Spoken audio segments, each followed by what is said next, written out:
nous allons voir comment utiliser la bibliothèque d'assemblage de CPConnect. Tout d'abord, nous sélectionnons le nœud à exporter dans le tableau situé à gauche de l'interface et cliquons sur l'icône Assemblage. Nous pouvons également utiliser le bouton Éditer de la barre d'outils supérieure et sélectionner le nœud s'il apparaît dans la visionneuse de droite.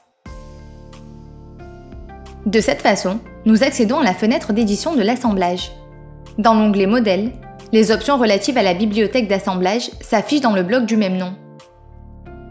Si toutes les opérations de l'assemblage ont déjà été définies, nous cliquons sur Exporter. Le logiciel exporte la liste de toutes les opérations saisies, qu'elles soient actives ou non.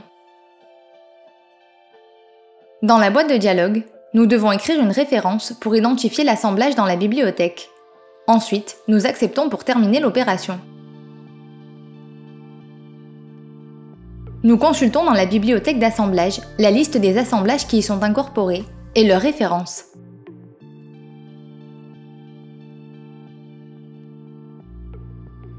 En sélectionnant chacun d'entre eux, une visualisation en 3D s'affiche sur la droite.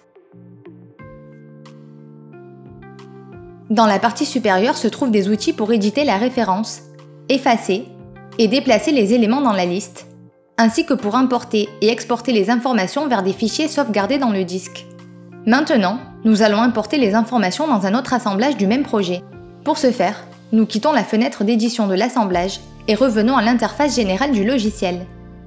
À partir d'ici, nous accédons à la bibliothèque d'assemblage via le bouton Bibliothèque du bloc Assemblage de la barre d'outils supérieure. Cette option est équivalente à celle qui apparaît dans la fenêtre d'édition des nœuds.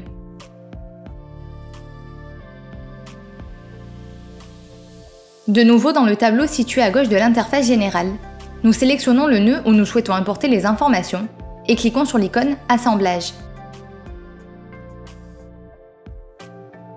De même, nous pouvons également utiliser le bouton Éditer et sélectionner le nœud s'il apparaît dans la visionneuse de droite. Ensuite, nous cliquons sur Importer dans le bloc Bibliothèque. Dans la fenêtre surgissante, le logiciel permet de choisir parmi les assemblages disponibles dans la bibliothèque. Nous sélectionnons l'assemblage souhaité et acceptons. L'assemblage sélectionné doit avoir le même nombre et le même type de profilé que l'assemblage dans lequel nous voulons importer les informations. Maintenant, le logiciel identifie les profilés de l'assemblage de la bibliothèque et les attribue aux profilés de l'assemblage. S'il n'y parvient pas, la fenêtre Attribution de profilés s'affiche. Dans cette fenêtre, nous trouvons à gauche l'assemblage sélectionné dans la bibliothèque et à droite, l'assemblage défini dans le nœud. Dans les menus déroulants du tableau central, nous devons sélectionner les profilés du nœud correspondant aux profilés de l'assemblage de la bibliothèque. Pour nous aider dans l'attribution, nous pouvons consulter les références des profilés dans les deux visionneuses. Pour finir, nous cliquons sur Accepter.